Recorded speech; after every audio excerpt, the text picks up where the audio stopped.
Hello and welcome to my channel. I hope you enjoy this story. I'm going to try and upload a new story each day. The Mirror's Whispers. The Isle of Wight bathed in the soft glow of a fading sunset, a quaint yet eerie place steeped in ancient history and wisp of legends. Detective Holly Arnold had been called here on account of her reputation tenacious, unflinching in the face of the unexplainable. Her cases often dipped into the macabre, and this latest one felt like something pulled from an old ghost story. A string of mysterious deaths had rocked the usually peaceful island, each one as perplexing as the next. The victims, ordinary people in seemingly good health, had been found in their homes, faces frozen in expressions of unspeakable terror, with no signs of struggle or intrusion. Their only connection, a beautiful yet ominous antique mirror, discovered shattered near each victim's body. And then there were the whispers each victim had reportedly confided to friends or family days before their death about hearing voices coming from the mirror. Whispers that grew more frequent and more maddening with each passing day. Holly stepped off the ferry and into the crisp evening air. Her investigation had already begun in her mind, piecing together the scattered reports from local police, examining the inexplicable nature of the deaths, and trying to make sense of the whispers. But logic offered no comfort. This case gnawed at her. She knew there was something darker at play, something that defied the rational explanations she usually sought. Her destination was the home of the most recent victim, a middle-aged woman named Margaret Davies. Margaret had been a respected history teacher at the local school, with no known enemies and no history of mental illness. 3 days ago, she had told her sister that a voice was calling to her from her bedroom mirror. 2 nights later, she was found dead, her body cold, her eyes wide in petrified horror. Holly arrived at the house, a modest stone cottage nestled among the island's rolling hills. The local constable, an older man named Dempsey, stood waiting at the front door, his face pale. He seemed relieved to see her, though his expression betrayed a certain unease. "I appreciate you coming, Detective Arnold," Dempsey said, his voice hushed. "This case, it's not right. People here are talking, saying things about the mirror. You'll see what I mean." Holly nodded and followed Dempsey inside. The interior of the cottage was cozy but dim, the atmosphere heavy with the weight of something unspoken. They made their way to Margaret's bedroom, where the shattered mirror lay scattered across the floor. Holly crouched, inspecting the shards. Each piece glinted menacingly, reflecting the dim light in jagged patterns. Her sister mentioned whispers. Holly said softly, more to herself than Dempsey. "Aye," Dempsey replied, swallowing nervously. She said Margaret was terrified, heard the voices day and night. She even covered the mirror with a cloth, but it didn't stop. "Where's the sister now?" "Staying with family on the mainland," Dempsey replied. "She couldn't bear to stay here after. Well, you'll see." Holly stood, her gaze fixed on the ruined mirror. Something about it unnerved her. She had seen death in many forms, but this felt different, more intimate, more malevolent. The whispers had followed these people to their graves, but why? She turned her attention to the room itself. It was sparsely decorated, save for a few personal belongings, books, framed photos, and an old journal lying on the nightstand. She flipped through it, finding nothing unusual until the last few entries. "The mirror is strange. I hear something when I stand in front of it. At first, I thought it was just the wind outside or my mind playing tricks. But now, I can't ignore it. It's whispering to me, saying my name, telling me things I don't want to hear." The entries became increasingly frantic, scrawled hastily, as though Margaret had been writing in a panic. "I don't want to look into it anymore. But I have to. It says I have to. Why can't I stop? Why is it calling me?" Final entry sent a chill down Holly's spine. "It knows everything. It's coming for me. The mirror wants me. It's watching. Even when I'm not looking, it sees me." Holly closed the journal, her mind racing. She had encountered plenty of cases where fear had driven people to the edge, but this was different. Margaret hadn't been paranoid or delusional, she had been tormented. Whatever was in that mirror, it had driven her to madness. The house grew colder as the evening deepened, and Holly felt an unshakable presence, as though the very walls were watching her. She dismissed Dempsey for the night, preferring to stay alone, hoping to unravel the mystery in silence. After he left, Holly found herself drawn to the remains of the mirror, the broken glass pulling at her like a magnet. As she stared into one of the larger fragments, something caught her eye, a flicker of movement. It was brief, almost imperceptible, but enough to make her heart skip. She leaned closer, her reflection staring back at her. But something was wrong. The reflection's eyes, her eyes, were wrong. They seemed too dark, too deep, like two endless voids. Then, softly at first, but growing louder with each passing second, she heard it. Her name. Holly. The voice slithered into her mind, low and rasping, like something ancient that had been waiting for far too long. She stumbled back, her pulse racing, but the whisper followed her. Holly, come closer. She clenched her fists, trying to steady herself. Who's there? She demanded, her voice trembling despite her best effort to remain calm. The whisper grew louder, more insistent. Come closer, Holly. We've been waiting. Holly glanced around the room, searching for any logical explanation, a draft, a hidden speaker, anything, but deep down, she knew better. There was no logic here. Only darkness.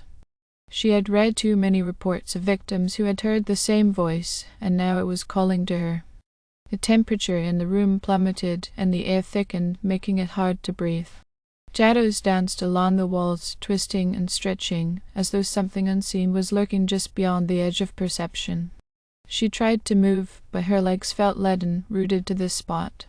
The whisper became a cacophony now, 1,000 voices calling her name in unison, echoing inside her skull. Then, just as suddenly as it had begun, the noise stopped. Silence hung heavy in the air. Holly's breath came in short, shallow gasps, her body trembling with adrenaline. She knew she had to get out, to leave the house and the mirror behind. But as she turned toward the door, something in the shards of glass caught her eye again. Against her better judgment, she looked down. Her reflection was no longer her own. In the jagged fragments of the mirror, a figure stared back at her, a gaunt, pale woman with hollow eyes and a twisted smile. It was Margaret, or what was left of her. Before Holly could react, the figure reached through the glass. And the whispers began again, louder this time, clawing their way into her mind. Come closer, Holly. It's your turn now. The room spun, darkness closing in around her as the mirror's cold grip tightened on her consciousness. She fought to stay grounded, but the force was overwhelming, relentless. The whispers became screams, echoing in her skull, tearing at her sanity. Then everything went black. When Holly awoke, she was standing in front of a new mirror, a vast, ornate thing with a shimmering, ancient surface. But this time, she was not alone. Reflections of the other victims, Margaret, and the others she had yet to know, stared back at her, trapped in the glass, their eyes pleading for release. And behind her, something else moved, unseen yet palpable. A shadow, an entity that had claimed them all. The whisper came again, louder than ever. Come closer, Holly. You'll never leave. And she knew, with a sinking dread, that she had joined them. She was never leaving the mirror's whispers. No one would ever know what happened to Detective Holly Arnold on the Isle of Wight. But the deaths would continue, each one linked to an antique mirror. And with each new victim, the whispers grew louder. Weeks passed since Detective Holly Arnold's disappearance, but her colleagues on the mainland grew increasingly uneasy. It wasn't like her to go silent during a case, especially one so twisted. Calls to the Isle of Wight police offered no solace. Holly had last been seen leaving the ferry and hadn't checked in since. They claimed the case had gone cold, but her friends knew better. Holly wouldn't let a case go cold, especially not one like this. Detective Inspector David Harker, Holly's closest friend and colleague, couldn't shake the feeling that something terrible had happened. He took a leave of absence from the mainland and boarded a ferry bound for the Isle. A heavy fog clung to the water, the island looming ahead like a ghost from some forgotten time. As the ferry docked, David felt a sense of dread settle deep in his gut.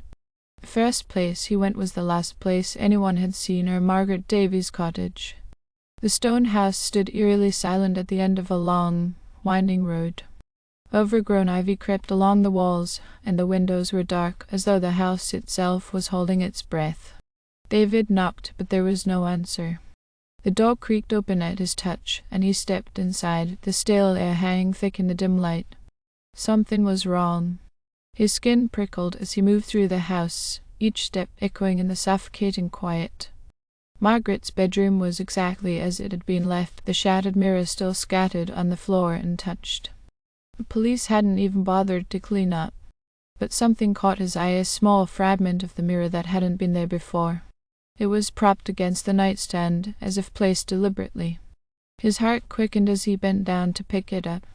The shard was cold, unnaturally so, and as he held it, he felt the air in the room shift. The temperature dropped, and a faint noise echoed from the walls. A whisper. "Ollie." His breath caught in his throat. It was her voice, unmistakably. "Holly," he called out, but the whisper only repeated her name, growing louder, more insistent. "Ollie."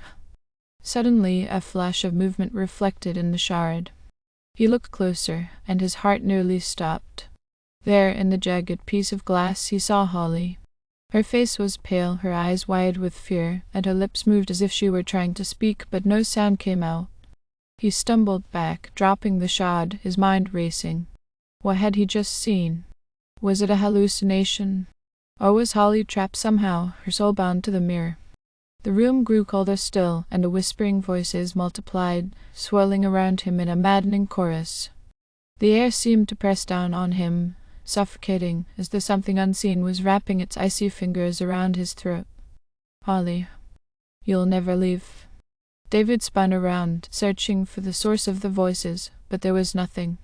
Only the shattered mirror, reflecting fragments of something darker, something he couldn't understand. He grabbed his phone and dialed Holly's number, desperate, even though he knew it was futile. The phone rang once, twice, then clicked. A cold, rasping voice answered. "She's with us now." David's blood ran cold.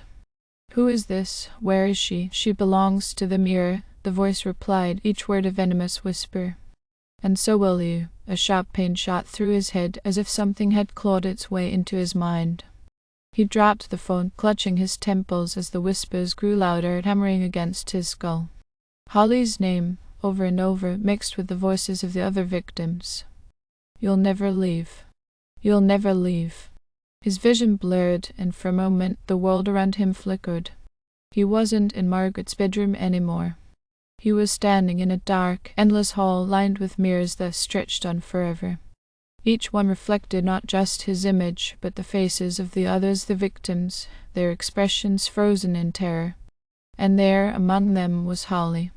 "Holly," he shouted, running toward her reflection, but no matter how far he went, she stayed just out of reach, her eyes locked on his, pleading. Then, behind her, something moved. A shadow, a figure, twisting and contorting in the glass.